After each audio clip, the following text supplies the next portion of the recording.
Welcome to SV channel. Dwarka expressway సమీపంలో గురుగ్రామ్‌లో హర్యానా ప్రభుత్వం చేపడుతున్న ప్రతిష్టాత్మక గ్లోబల్ సిటీ ప్రాజెక్టులో భాగంగా దేశంలోనే అత్యంత ఎత్తైన భవనాన్ని నిర్మించాలని ప్రణాళికలు రూపొందిస్తున్నారు.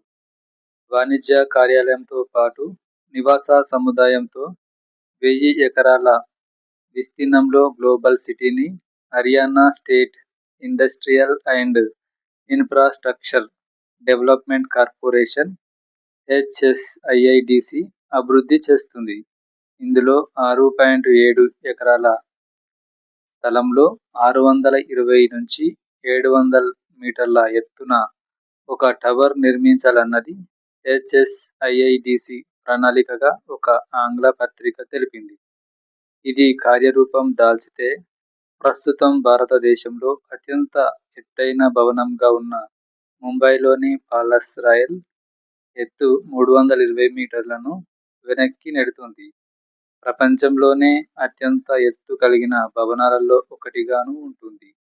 దుబాయ్‌లోని బుర్జ్ ఖలీఫా 828 మీటర్లు ప్రపంచంలోనే అత్యంత ఎత్తైన భవనంగా ఉంది. ప్రస్తుతం ఢిల్లీ ఎన్‌సీఆర్ ప్రాంతంలో అత్యంత ఎత్తైన భవనంగా నోయిడాలోని సైబర్‌ధామ్ టవర్ ఏ 213.70 మీటర్లు ఉంది. ఎస్వి ఛానల్‌ను లైక్ చేయండి, షేర్ చేయండి, సబ్స్క్రైబ్ చేయండి.